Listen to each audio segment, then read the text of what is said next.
அடுத்தபடியாக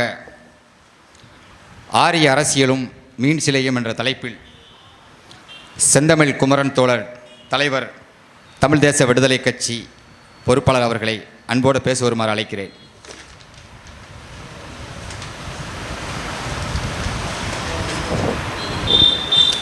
தோழர்களே,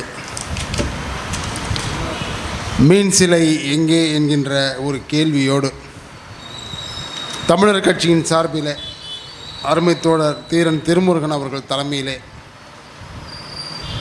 நடைபெறக்கூடிய இந்த நிகழ்வில் எமக்கு முன்னால் பேசிய மதுரை மாவட்ட பொறுப்பாளர்கள், திண்டுக்கல் மாவட்ட பொறுப்பாளர்கள்,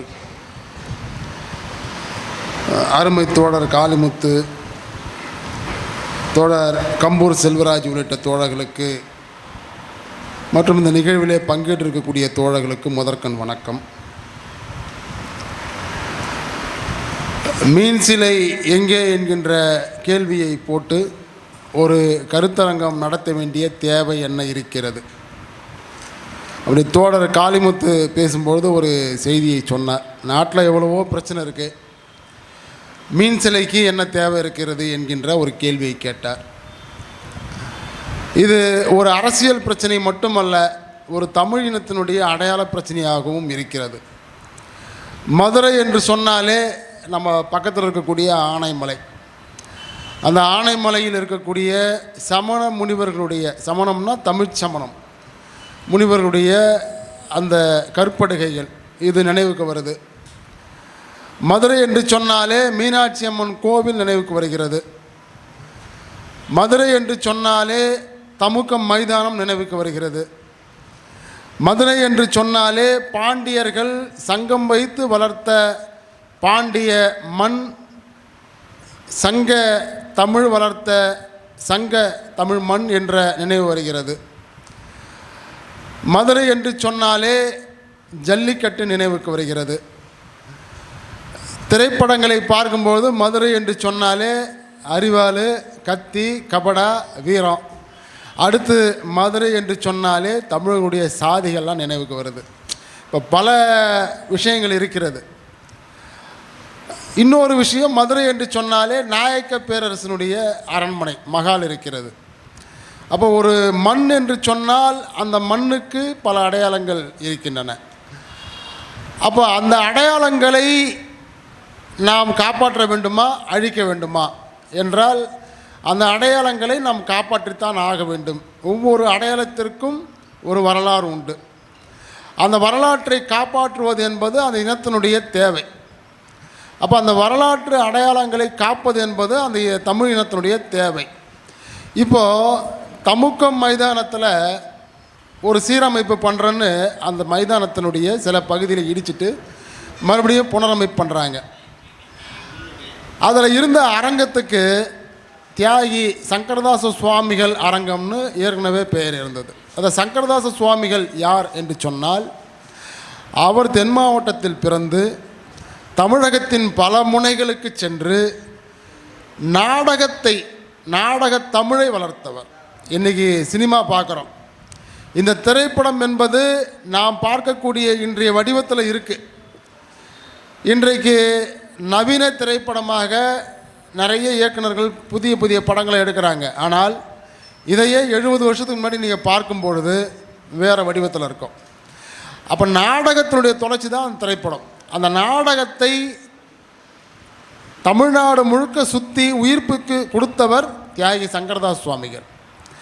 அப்போ அவருடைய பெயரை நீக்கிட்டு புதுசாக ஒரு பெயரை கொண்டு வராங்க. என்ன பெயர்னா ராணி மங்கம்மாள் அரங்கம். இப்போ பிரச்சனை இங்கே தான் இருக்குது. என் வீட்டை நான் சுத்தம் செய்வது என்பதோ பராமரிப்பது என்பதோ பிரச்சனை கிடையாது. என் வீட்டை பராமரிப்பு பண்ணி என் பக்கத்து வீட்டுக்காரன் பேரை பட்டாவில் ஏற்றினாக்கா சரியா? அப்போது அந்த வீட்டை என்னுடைய உரிமையிலிருந்து அவனுடைய உரிமைக்கு மாற்றப்படுகிறது என்கின்ற ஒரு ஆபத்து நேருகிறது. அதுபோல தான் தமுக்கம் மைதானத்திற்கு சங்கரதாச சுவாமிகள் பெயரை வச்சிருக்கணும் மறுபடியும், ஆனால் வைக்கலை தான் தோழர் சொன்னார் கம்பூர் செல்வராஜ். பெரியார் பேருந்து நிலையத்தை மறுபடியும் புனரமைச்சாங்க, பெரியார் பேருந்து நிலையம் பேர் வச்சிட்டாங்க. ஆனால் அந்த சங்கரதாஸ் சுவாமிகள் அரங்கத்தை புனரமைத்த பிறகு மங்கம்மாள் பேர் எங்கேருந்து வருது, யார் சொன்னது வைக்க சொல்லி? அப்போ சந்தேகம் வருது. அப்போ யாருடைய அடையாளத்தை மாற்றுறாங்க அப்படின்னா தமிழ் நாடக தந்தையினுடைய அடையாளத்தை மாற்றுறாங்க. எதற்காக மாற்றுகிறார்கள்?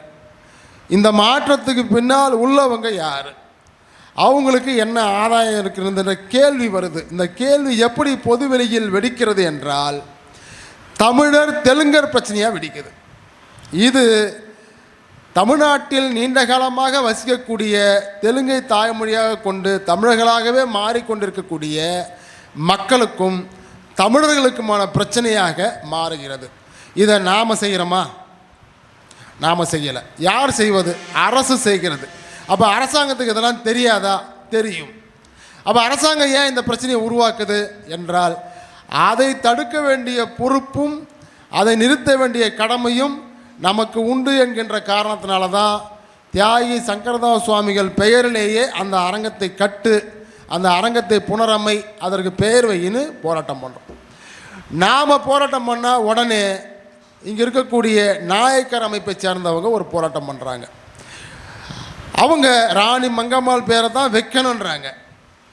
நாம் போராட்டம் பண்ணும்பொழுது தமிழ் நாடக தந்தை தியாகி சங்கரதாஸ் சுவாமிகளுடைய பெயரை வையின்னு போராட்டம் பண்ணது 50 பேர். சரிங்களா? எங்கே போராட்டம் பண்ணோம்? மதுரை மாவட்ட ஆட்சியர் அலுவலகத்தான போராட்டம் பண்ணோம். அவங்க போராட்டம் பண்ணும்போது 2000 பேர்.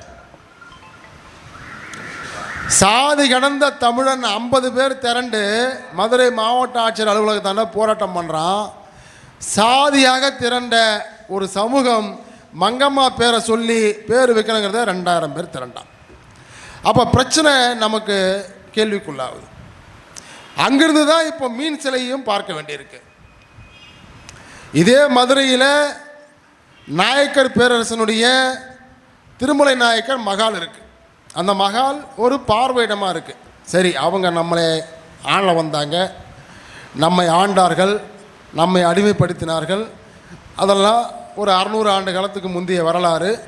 அவர்களும் ஒரு அடையாளத்தை வைத்திருக்கிறார்கள். அந்த அடையாளத்தை நாமளும் பார்க்குறோம், அந்த அடையாளத்தை மதிக்கணும். அங்கே நாமளும் பார்வையாளராக போகிறோம், அதெல்லாம் இருக்குது. சரி, இருக்கட்டும். இப்போ எங்கே பிரச்சனை வருது என்றால் மதுரை தொடர்வண்டி நிலையத்தில் ஒரு மீன் சிலை இருக்குது. அந்த மீன் சிலை யாருடைய சின்னம்? தமிழ் மண்ணை கட்டி ஆண்டிய பழைய மன்னர்கள், பெரும் பேரரசை நிறுவிய பாண்டியருடைய சின்னம். அந்த சின்னத்தை நீ பராமரிக்கிறன்னு சொல்லி எடுத்துட்டு திரும்பவும் அதை வைக்க மறுக்கும் பொழுது அதுக்காக நிறைய பேர் குரல் கொடுக்குறாங்க. நம்ம தீரன் திருமுருகன் வழக்கு போடுறார். 2000 ரூபாய் தண்டம் விதிக்கிறார்கள். நான் சொல்லுகிறேன், எழுதி வைத்துக்கொள்ள. 2 லட்சம் ரூபாய் தண்டனை விதித்தாலும் தீரன் திருமுருகன் தலைமையிலே மீன் சிலையே அங்கே நிறுவப்படும். தமிழர் கட்சி அதை செய்யும். எந்த கொம்புனாலையும் ஒன்றும் பிடுங்க முடியாது. நீ வைக்கிறோன்னா நாங்கள் தூக்கிட்டு வருவோம்டா மீன் சிலையை. நாங்கள் தூக்கிட்டு வந்து ரயில்வே நிலையத்தில் வைப்போம். அந்த நிலைமையை எங்களால் உருவாக்க முடியும்.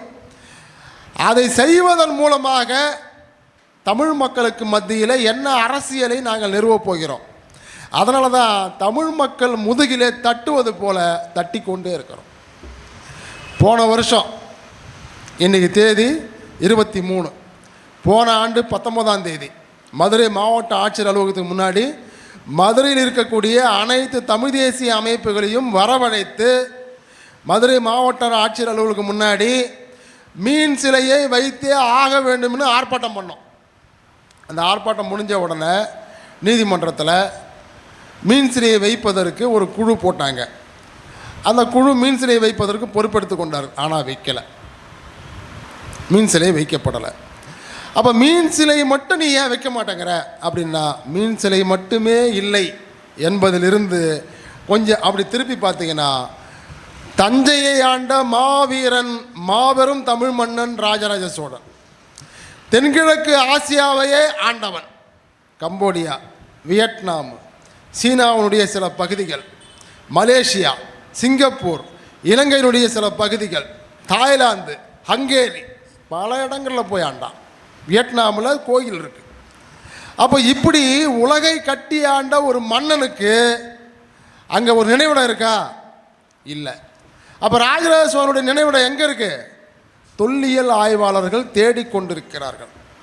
ராஜராஜ சோழனால் கட்டப்பட்ட கோவில், தஞ்சை கோவில், ஒரு வரலாற்று சின்னமாக இருக்கிறது.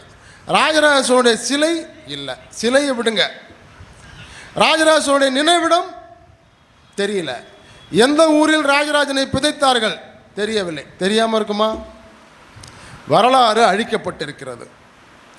10ஆம் நூற்றாண்டில் 1000 ஆண்டுகளுக்கு முன்பு வாழ்ந்த சோழனுடைய உடல் எங்கு புதைக்கப்பட்டது என்பதை எழுத மாட்டார்களா மன்னர்கள்? ராஜராஜ சோழனுடைய மகன் ராஜேந்திர சோழன் அதை செய்திருப்பானா மாட்டானா? கண்டிப்பாக செய்திருப்பான். அந்த வரலாறு எங்கே போனது? யாரால் அழிக்கப்பட்டது? யார் அழித்தார்கள்?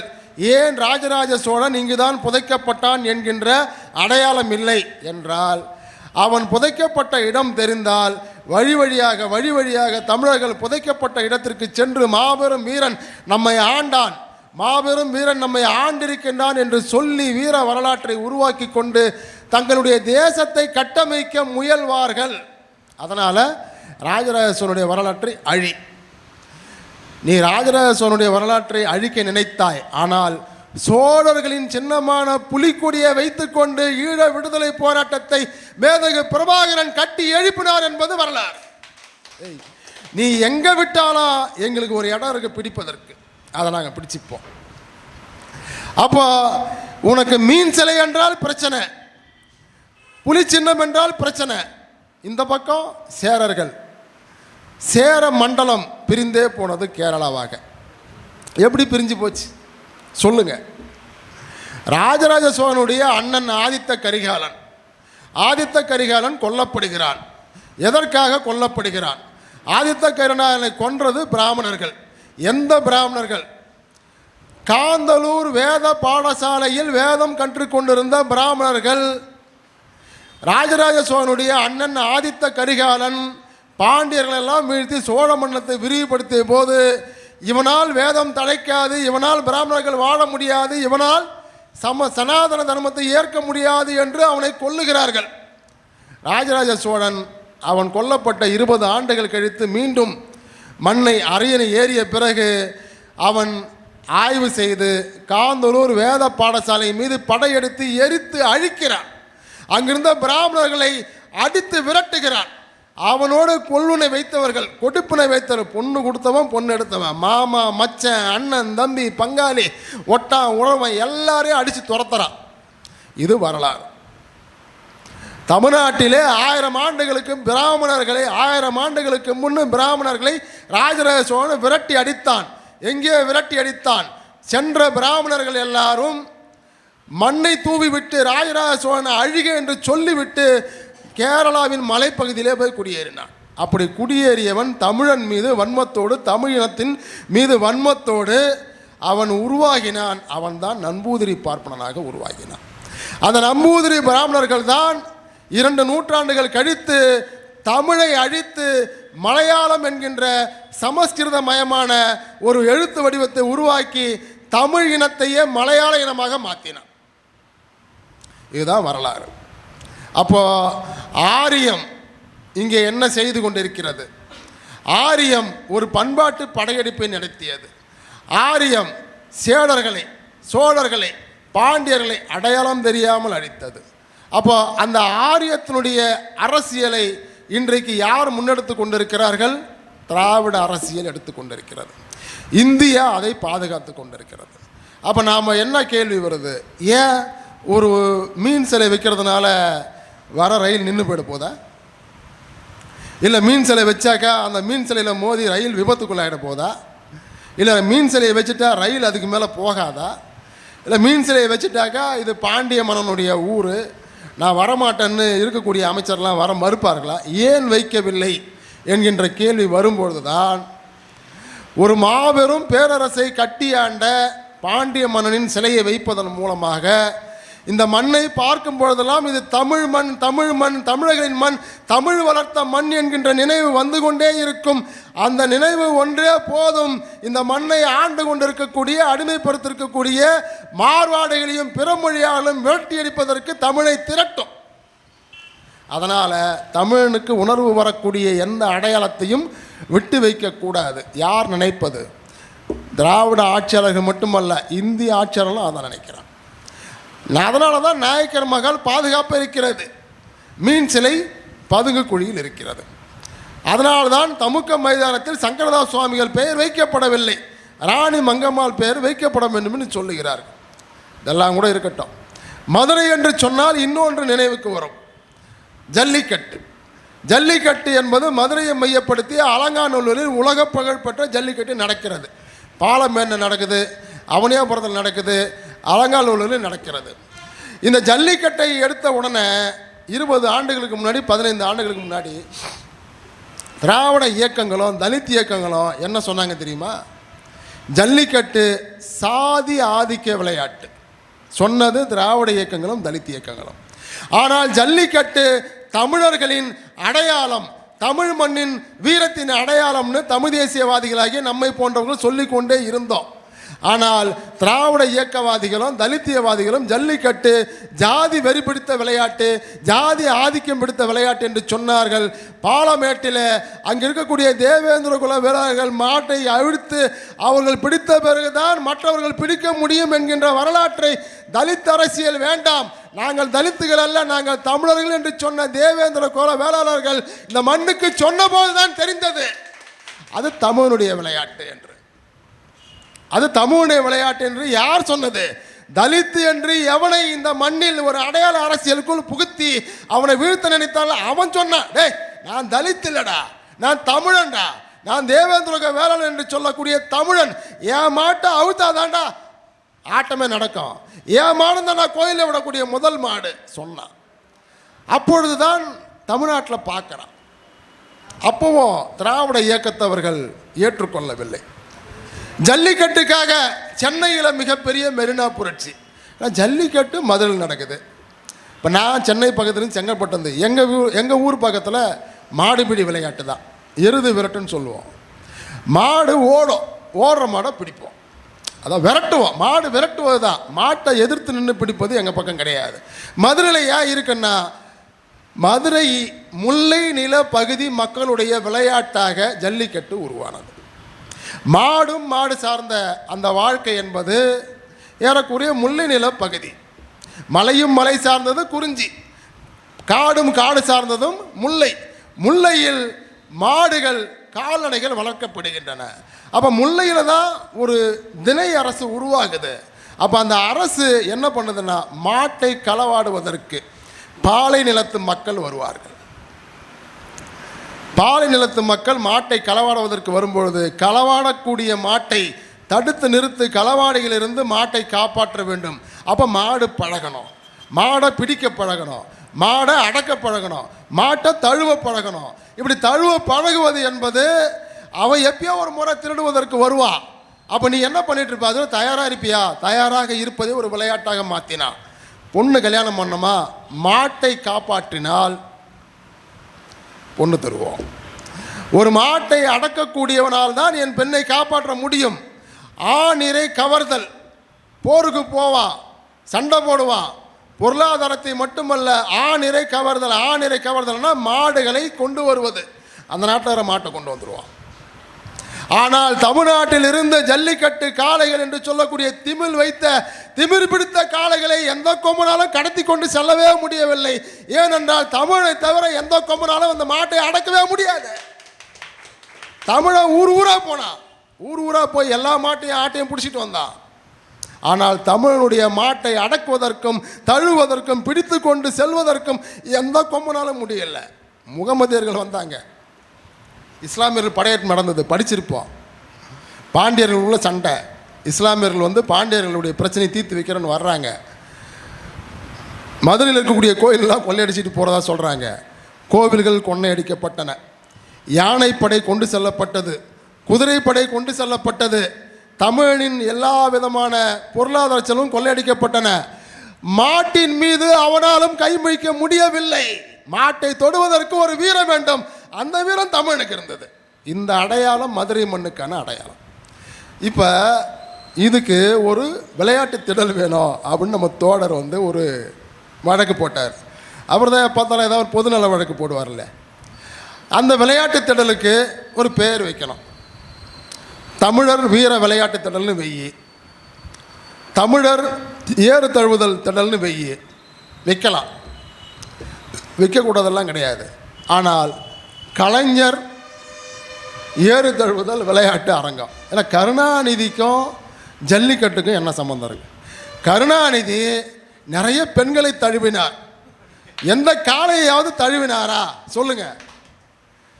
அவருக்கு வந்து மனைவி, துணைவி, இல்லாள், நல்லாள் எல்லாம் இருக்கிறாங்க. மனைவின்னா முதல் பொண்டாட்டி, துணைவின்னா ரெண்டாவது பொண்டாட்டி, இல்லாள்னா மூணாவது பொண்டாட்டி, நல்லாள்னா நாலாவது பொண்டாட்டி, பொல்லாள்னா அஞ்சாவது. இப்படி போயிட்டே இருக்கான்னு சொல்லிக்கிட்டே போகலாம். கணக்கில்லாத தழுவல்கள் பண்ணார். ஒரே ஒரு காளையை அவரால் அடக்க முடிஞ்சதா? கருணாநிதி பேர் எதுக்கு அங்கே? அப்போது ஏன் அது கருணாநிதி பேர் வைக்கிறாங்க அப்படி என்றால், கீழடியில் ஆய்வு பண்ணுறான். வைகை நாகரிகத்தினுடைய அடையாளம் கீழடி சொல்கிறான். சங்க காலத்தினுடைய அடையாளம் இங்கே இருக்குது. சங்க காலத்தில் எப்படி வாழ்ந்தான் என்பதை கீழடியில் ஆதாரங்களோடு நிரூபிக்கப்பட்டிருக்கிறது சொல்கிறான். ஆதிச்சநல்லூரில் ஆய்வு செய்கிறார்கள். ஆதிச்சநல்லூரில் சங்க காலத்திற்கு முன்பு வாழ்ந்த மனிதர்களுடைய வரலாற்று தடயங்கள்லாம் இருக்குது சொல்கிறான். சிந்து சமவெளியை ஆய்வு செய்கிறார்கள்.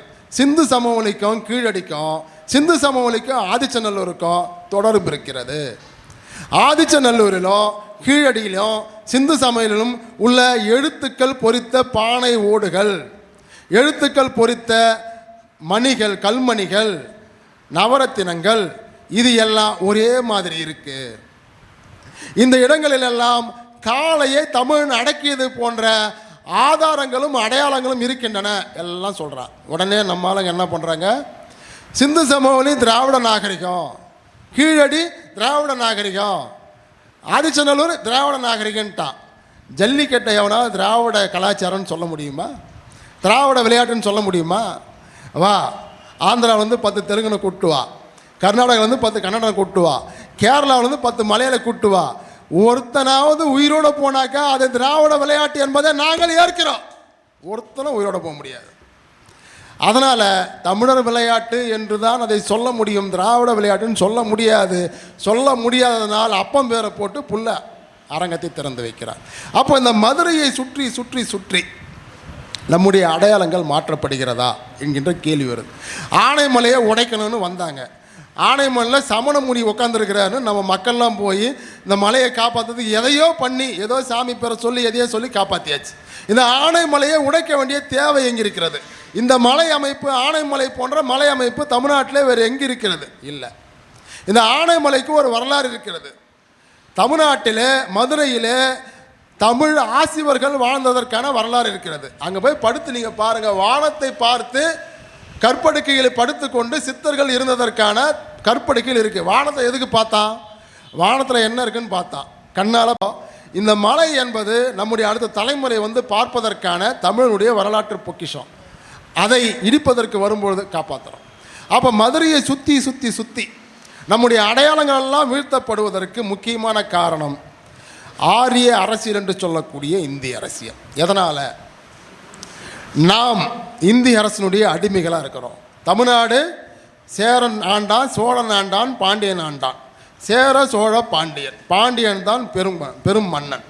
இந்த மன்னர்கள் ஆண்ட தேசங்கள் எல்லாம் இன்றைக்கு ஒன்றாக தமிழ்நாடாக மாறி இந்தியாவுடைய அடிமை தேசமாக இருக்கிறது. அப்போ இந்தியாவுடைய அடிமை தேசமாக இருக்கக்கூடிய இந்த தேசம் நாமெல்லாம் மூவேந்தனுடைய பிள்ளைகள் என்று உணர்ந்து தமிழர்களாக ஒருங்கிணைந்து விட்டால் இந்தியாவிற்கு ஆபத்து. இவர்கள் ஒரு தேசத்திற்கான அதிகாரத்தை விடுதலை கேட்பாலும் அவன் பயப்படுறான். நம்ம செய்வோமா அப்படி என்றால் நாம் செய்யக்கூடிய ஆளுங்க தான். ஏனென்றால் மூவேந்தர்கள் தங்களுக்குள் கூட்டு வைத்து கொண்டு, சேரன் சோழன் பாண்டியன் 3 அரசர்களும் தங்களுக்குள் ஒரு உடன்படிக்கை எடுத்துக்கொண்டு பல 100 ஆண்டுகள் இந்த மண்ணை ஆண்டு இருக்கிறார்கள். என்ன தெரியுமா அவங்களும் உடன்பாடு? சேரனுக்கும் சோழனுக்கும் 1000 பிரச்சனை இருக்கும், சேரனுக்கும் பாண்டியனுக்கும் 1000 பிரச்சனை இருக்கும், சோழனுக்கும் பாண்டியனுக்கும் 1000 பிரச்சனை இருக்கும். அது நம்ம பிரச்சனை. ஆனால் அந்நியன் எவன் வந்து சேரன் மீது கை வைத்தாலும் சோழனும் பாண்டியனும் சேர்ந்து அடிப்பான். அந்நியன் எவன் வந்து சோழ தேசத்தின் மீது கை வைத்தாலும் சேரனும் பாண்டியனும் சேர்ந்து அடிப்பான். இதுதான் மூவேந்தர் ஒற்றுமை கொள்கை. இந்த மூவேந்தர் ஒற்றுமை கொள்கை தமிழ்நாட்டில் இருந்தது. எப்போ அந்த மூவேந்தர் ஒற்றுமை கொள்கை விழுந்ததோ அப்பொழுதுதான் அந்நியர்கள் நம் மண்ணை ஆக்கிரமித்தார்கள். அப்பொழுதுதான் அந்நியர்கள் நம்மை அடிமைப்படுத்தினார்கள். அதனால் இந்த 3 கொள்கைகளை உடைய வரலாற்றை நாம் படித்தால் சேரன், சோழன், பாண்டியன் 3 பேரும் அண்ணன் தம்பியாக மாறுவோம். அப்போ அண்ணன் தம்பியாக மாறினாக்கா நாம் தமிழர்களாக உணர்வோம், சாதிகளை கடப்போம். தமிழர்களாக உணர்ந்து நம்முடைய தேசிய அதிகாரத்தை, தமிழ்நாட்டுக்கான அதிகாரத்தை நோக்கி நகர்வோம். அது இந்திய ஆரிய அரசலுக்கும் தமிழ்நாட்டை ஆண்டிருக்கக்கூடிய ஆரிய அடிமை அரசியலுக்கும் பிரச்சனை. அதனால் என்ன பண்ணுறாங்க, அந்த பக்கம் யார் சோழர்னு சண்டை, அதெல்லாம் கூட பெரிய சண்டை கிடையாது. இந்த பக்கம் நடக்குது பாருங்கள், யார் பாண்டியர், நான் தான் பாண்டியர், நான் தான் பாண்டியர், நான் தான் பாண்டியர்னு ஆளாளுக்கு சண்டை போடுறான். முகநூலை எடுத்தாக்கா ஒரு ஜாதிக்கார் நாங்கள் தான் பாண்டியர், இன்னொருத்தர் நாங்கள் தான் பாண்டியர் எங்களுக்கு ஆதாரம் இருக்குது, இன்னொருத்தர் நாங்கள் தான் பாண்டியர் எங்களுக்கு ஆதாரம். ஆனால் பாண்டியர் என்று சண்டை போட்டு கொள்ளக்கூடிய எந்த சாதிக்காரனும் பாண்டியனுடைய மீன் சிலையை காப்பாற்றுவதற்கோ நிறுவுவதற்கோ வரவே இல்லை. அப்போ இவன் எப்படி உண்மையான பாண்டியனாக இருப்பான் என்கின்ற கேள்வி நமக்கு வருகிறது. அப்போ யார் பாண்டியர்கள்? அப்போ யார் பாண்டியர்கள் என்கின்ற சண்டை சாதி சண்டையாக மாறியிருக்கிறது. எல்லோருமே பாண்டியர்கள் தான். தமிழ்நாட்டில் தென்பகுதியில் இருக்கக்கூடிய எல்லோரும் பாண்டியர்கள் தான். இன்னும் சொல்லப்போனால் வட தமிழகத்திலே எங்கள் குடும்பங்கள்லாம் சாதாரணமாக பாண்டியன் என்கின்ற பெயர் வைத்தவர்கள் தெருவுக்கு 2 பேர் 3 பேர் இருப்பாங்க. இன்றைக்கி தான் அந்த பேர் தமிழ் பெயரே வைப்பது இல்லை, ஆனால் தெருவுக்கு 2 பேர் 3 பேர் பாண்டியன் என்கின்ற பெயரை வைப்பவர் இருப்பார்கள். தென் தமிழ்நாட்டிலே அனைத்து சாதியர்களும் பாண்டியர்கள் தான். உண்மையிலேயே பாண்டியர்கள் யார்? இந்த கேள்வியை கேட்டால் வரலாற்றை தொட்டு நாம் சொன்னால் நம் மீது கோபம் வரும். கோபம் வந்தால் வந்துட்டு போட்டோம். வரலாற்றின் அடிப்படையில் சொல்லுகிறோம். மலையும் மலை சார்ந்த இடமும் குறிஞ்சி, குறிஞ்சியில் வசித்த குறவர். காடும் காடு சார்ந்த இடமும் முல்லை, முல்லையில் வசித்தவர்கள் ஆயர்கள், இடையர்கள். அங்கிருந்து அடுத்ததாக நிலமும் நிலம் சார்ந்த இடமும் மருதம். மருதம் என்பது இயற்கையான பகுதி இல்லை, அது செயற்கையாக உருவாக்கப்பட்டது. காடும் காடு சார்ந்த இடமும் அப்படியே தான் இருக்கும், நாம் தான் அங்கே வாழறோம். மலையும் மலை சார்ந்த இடமும் இயல்பாக தான் இருக்குது, அங்கே தான் நாம் வாழறோம், அதற்கேற்ற வாழ்க்கையை வாழ்கிறோம். ஆனால் நிலமும் நிலம் சார்ந்த இடமும் வேளாண்மை, உழவும் உழவு சார்ந்த இடத்தை இல்லை, நாம் தான் உருவாக்குறோம். எப்படி உருவாக்குறோம்? உழைத்து உருவாக்குகின்றோம். அப்போ உழவு என்பதை எங்கிருந்து நாம் கண்டுபிடிக்கிறோம்? பயிர் செய்வது. எப்படி பயிர் செய்வது? காட்டில் முல்லை நிலத்தில் நாம் பயன்படுத்திய ஆடுகளை மாடுகளை உழவுக்கு பயன்படுத்துவது. முல்லை நிலத்தில் தவசங்கள் என்று சொல்லக்கூடிய சிறு தானியங்கள் இருக்கும். சாமை, திணை, கம்பு போன்ற சிறு திணைகள் இருக்கும், சிறு தவசங்கள் இருக்கும். அந்த தவசங்கள் மானாவரி பயிர்கள். அப்போ முறைப்படுத்தப்பட்ட விவசாயத்தை செய்யணும். நெல்லை கண்டுபிடிக்கிறான். நெல்லை எப்படி பயன்படுவது? தண்ணியை தேக்கி வைத்து நெல்லை அறுவடை விதைக்க வேண்டும். தண்ணியை தேக்கி வைத்து விவசாயம் செய்ய வேண்டும். தண்ணியை தேக்கி வைக்கணும். எங்கே தேக்கி வைக்கணும்? மேட்டில் தேக்கி வைக்க முடியாது, பள்ளத்தில் தேக்கி வைக்க வேண்டும். பள்ளத்தில் தேக்கி வைத்ததனால் அவர்கள் பல்லுகள் என்று சொல்லப்பட்டார்கள். பல்லுகள் என்றால் பல்லர்கள் என்று பொருள். பல்லர்கள் தான் மருத நிலத்தினுடைய மூத்த குடிகள். பல்லர்கள் தான் பாண்டியம் செய்தார்கள். பாண்டியம் என்று சொன்னால் விவசாயம் என்று பொருள். பாண்டியன் என்று சொல்லக்கூடிய அந்த மண்ணை ஆண்டவர்கள் தான் பாண்டியர்கள். அதனாலே பல்லர்கள் தான் பாண்டியர்கள், பாண்டியர்கள் தான் பல்லர்கள். இதுதான் ஆரம்ப கால வரலாறு. நம்ம தமிழன் இதுதான் ஆரம்பத்தில் வரலாறு. நெய்தல் நிலத்திற்கும் போகிறான். நெய்தல் நிலமும் உருவாக்கப்பட்டது. கடல் தான் இருக்கிறது, கட்டுமரம் இல்லை. கட்டுமரத்தை கொண்டு போய் கட்டி கொள்ளுகிறான். அவனுக்கு உணவு தேவை, மருத நிலத்திலிருந்து செல்லும். அவனுக்கு இருக்கக்கூடிய மீன் வளங்களை கொண்டு வந்து மருத நிலத்திலே கொடுப்பான். மருதத்திற்கும் நெய்தத்திற்கும் உறவு இருக்கிறது. ஏண்டா பாண்டிய மீன் கொடியை வச்சா, ஏண்டா பாண்டிய மீன் கொடியை வச்சா என்றால் மருத நிலத்தவனும் நெய்தல் நிலத்தவனும் செயற்கையாக உருவான பகுதி. அவர்களுக்குள் ஒன்றிணைவு இருக்கிறது. அந்த நாட்டை காப்பதற்கு அவர்களுக்கு படை தேவைப்படுகிறது, கப்பல் படை தேவைப்படுகிறது. அந்த கப்பல் படைக்கு வீரர்கள் தேவைப்படுகிறார்கள். அந்த வீரர்களாக அவர்கள் பரதவர்களை பயன்படுத்துகிறார்கள். பரதவர்கள் பாண்டியர்கள். அதனால் தான் அவர்கள் பரத நாட்டை ஆண்டார்கள். அவர்கள் ஆண்ட பாரத தேசம்தான் பாரத நாடு என்று சொல்லுகிறார்கள். அந்த பாரதத்திற்குத்தான் மகாபாரதத்தை கதையாக சொல்லுகிறார்கள். அப்போ யார் பாண்டியர்? பல்லரும் பரதவரும் அன்றைக்கு பாண்டியர்கள். அப்புறம் விவசாயம் செய்கிறாங்க. விவசாயம் செஞ்சால் வேளாண்மை பெருக்கும். வேளாண்மை பெருத்தால் அந்த வேளாண்மையை மக்களுக்கு கொடுப்பார்கள். கொடுத்தது போக விற்பனை செஞ்சால் வணிகர். வணிகர் யாரு? பல்லர் வணிகர். வேளாண்மை செய்யக்கூடிய வணிகர் உருவாகிறார். வணிகர் உருவானாக்க அடுத்து அந்த வணிகத்தை செய்யக்கூடியவர்கள் என்னவா மாறுவாங்க? வணிகத்தையும் வேளாண்மையும் காப்பாற்றுவதற்கு, பொருளாதாரத்தை காப்பாற்றுவதற்கு ஒரு படை வேண்டும், ஒரு அரசன் வேண்டும். அந்த அரசனாக ஒரு அரசு உருவாகிறது, பாண்டிய அரசு.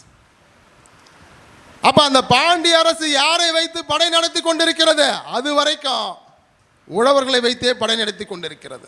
வளர்ந்துட்டாங்க, ஒரு ஸ்டாண்டர்டான ஒரு நிலையான ஒரு அரசு உருவாகிவிட்டது.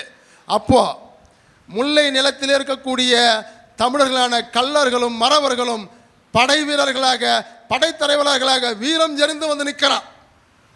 ஒரு கட்டுக்கணக்காக வந்து நிற்கிறான். படையை பார்த்துக்கொள். பாண்டிய பேரரசின் வெற்றிகள் அனைத்தும், பாண்டிய நாடு உலகம் முழுக்க சென்று அவர்கள் போர் புரிந்த அத்தனை வெற்றியையும் பெற்று அந்த அரசை ஒரு வீரம் பொறிந்த அரசாக மாற்றியது பாலை நிலத்து மறவர்களும் கள்ளர்களும். இதான் வரலாறு. அப்ப இவர்கள் யாரு? நிலைப்படை இராணுவ வீரர்கள் போன்ற அந்த பாண்டிய பேரரசு நிற்கிறார்கள். நம்ம சாதி வரலாறை பேசல, தமிழ் சமூகத்துடைய வரலாறை பேசிக்கொண்டிருக்கிறோம்.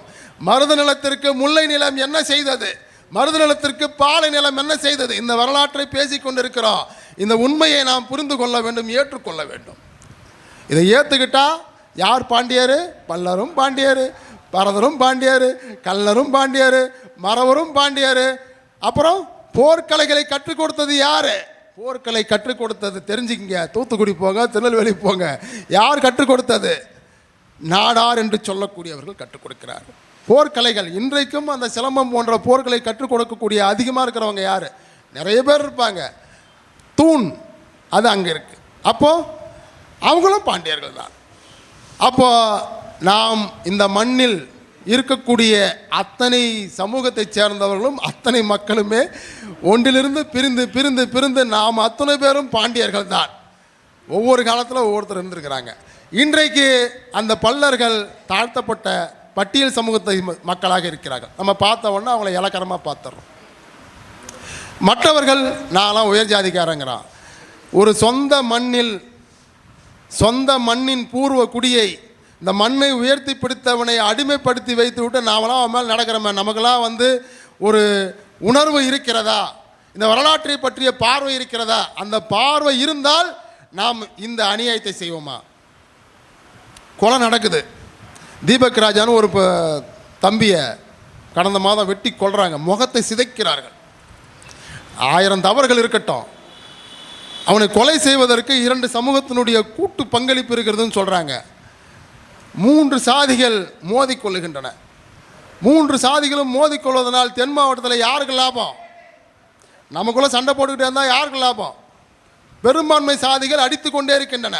இந்த பக்கம் நாடார் தேவேந்திர குல வேளாளர், நாடார் மறவர் தேவேந்திர குல வேளாளர் சண்டை, அந்த பக்கம் வன்னியர் பறையர் சண்டை போட்டு கொள்வர்கள் எல்லாம் ஏதோ ஒரு வகையில் பெரும்பான்மை சாதிகளாக இருக்கிறார்கள்.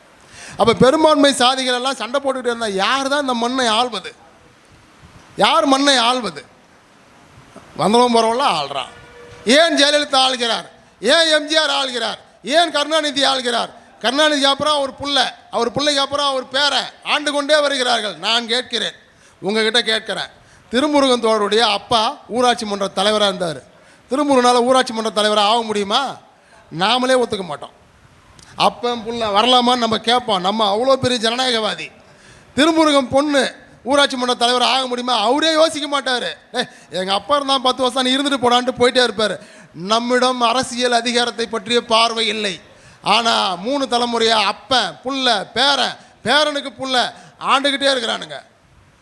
அப்போ இதுக்கெல்லாம் காரணம் என்ன? நாம் சாதிகளாக பிரிந்து சண்டை போட்டுக்கிட்டே இருக்கிறோம். இந்த சண்டையை உருவாக்குவதும் ஊக்குவிப்பதும் யார்? ஆரிய அரசியல். அதனால தான் நான் சொன்னேன், பாண்டியனுடைய மீன் சிலையை அங்கே வைக்கணும்னு நாங்கள் போராட்டம் பண்ணோம். கம்பூர் செல்வராஜ் இருக்கார், அவருக்கு தெரியும், 50 பேர் திரண்டோம். ஆனால் ராணி மங்கம்மாள் பெயரை வைக்க வேண்டும் என்பதற்காக நாயுடு நாயக்கர்கள் சங்கத்தை சேர்ந்தவர் போராட 2000 பேர் வந்தாங்க. 2000 பேர் வந்தாங்க. அப்போ நாம் அவர்களை குறை சொல்ல வேண்டியதில்லை. பிரச்சனை எங்கே இருக்கு? நம்மகிட்ட இருக்கு. நாம் ஒரு சாதி பிரச்சனையை சுமூகமாக உட்கார்ந்து பேசி தீர்ப்பதற்கு தயாராக இல்லை. அடிச்சிடணும், முடிச்சிடணும், கொளுத்திடணும், காலி பண்ணிடணும், போட்டு தள்ளிடணும். அப்போ அவனும் அதான் செய்வான். இங்கே 10 குலம் விழுந்தால் அங்கே 10 குலம் விழும், அங்கே 10 குலம் விழுந்தால் அங்கே 10 குலம் விழும், விழுந்துகிட்டே இருக்கும். அப்புறம் எல்லாம் போய்கிட்டே இருக்க வேண்டியது தான், எவனவோ தான் ஆண்டுக்கிட்டே இருக்க வேண்டியது தான். அப்படியே அந்த குலம் நடக்கும்போது தென்காசி மலை காணாமல் போயிடும், கன்னியாகுமரியில் குமரி சிலை குமரி முனை காணாமல் போயிடும், திருநெல்வேலியில் இருக்கக்கூடிய கனிம வளங்கள் காணாமல் போயிடும், தூத்துக்குடியில் இருக்கக்கூடிய கடற்கரை ஓரங்களில் இருக்கக்கூடிய கனிம வளங்கள் காணாமல் போயிடும், எல்லாம் காணாமல் போயிடும். அப்புறம் நம்ம புள்ள என்ன பண்ணுவான்? பிச்சை எடுக்க வேண்டியது தான், பிச்சை எடுக்க வேண்டியது தான். அப்போ அவன் புள்ள என்ன பண்ணுவான்? எழுதி வைத்து கொள்ளுங்கள், தமிழ்நாட்டில் 10ல் 1 பங்கு நிலங்கள் கருணாநிதி குடும்பத்திற்கு சொந்தமான சொத்துக்கள் இருக்கின்றன. எழுதி வைத்துக் கொள்ளுங்கள், 10ல் 1 பங்கு, 10ல் 1 பங்கு நிலம் கருணாநிதி சொந்தமான சொத்துக்கள் உருவாகி இருக்கின்றன. அவங்க ஒன்றும் ஒரு பெரும்பான்மை சமூகத்தை சேர்ந்த பெரிய ராஜபரம்லேருந்து வந்தவங்களாம் கிடையாது, சாமானிய மனிதர்லாம் வந்தவங்க தான். எப்படி இவ்வளோ பெரிய லட்சக்கணக்கான சொத்துக்கள் உருவாகி இருக்கிறது?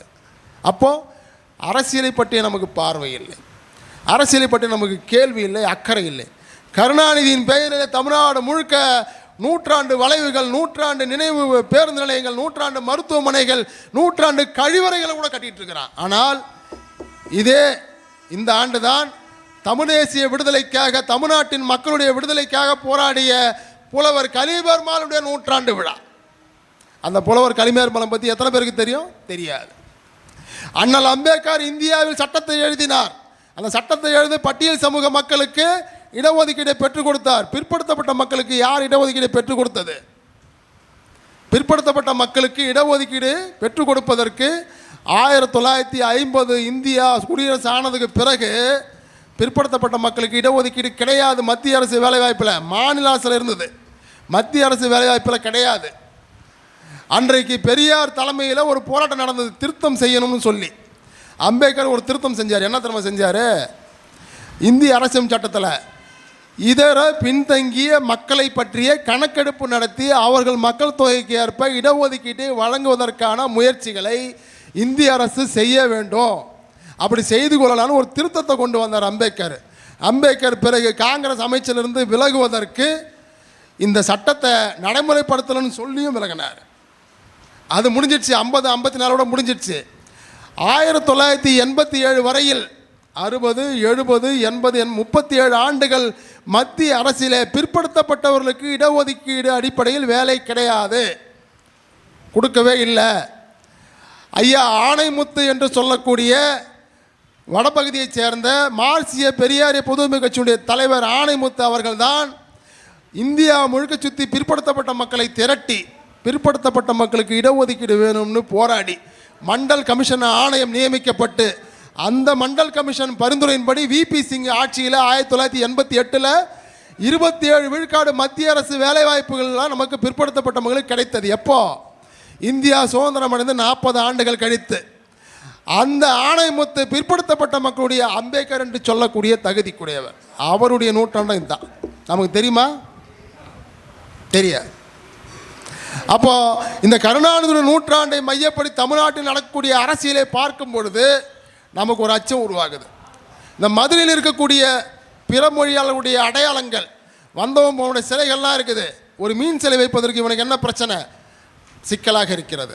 அப்போது தமிழனுடைய அடையாளம் அழிக்கப்படுகிறது, தமிழுடைய ஆளுமை கேள்விக்குள்ளாக்கப்படுகிறது, தமிழுடைய அரசியல் மழுங்கடிக்கப்படுகிறது. இதெல்லாம் யார் செய்கிறது? இந்திய அரசு, அதாவது ஆரிய சனாதனத்தை உயர்த்தி பிடிக்கக்கூடிய இந்திய அரசும் அதனுடைய அடிமையாக இருக்கக்கூடிய திராவிட அரசியல் கட்சியிலும் செய்கின்றன. அதனால தான் மீன் சிலையை நிறுவுவது என்பது தமிழர்களின் தன்மானத்திற்கும் அடையாளத்தை மீட்பதற்குமான போராட்டமாக நாம் பார்க்க வேண்டியிருக்கிறது. அந்த அடிப்படையில் இந்த அரங்கிலே பல்வேறு தோழர்கள் பல்வேறு கருத்துக்களை கூறியிருக்கின்றீர்கள். நீங்களும் இந்த கருத்துக்களை கேட்டு செவிமடுத்திருக்கின்றீர்கள். அந்த வகையில் வாய்ப்பளித்த எனக்கு நன்றியை தெரிவித்துக் கொண்டு உங்கள் முன் விடைபெறுகிறேன். நன்றி, வணக்கம்.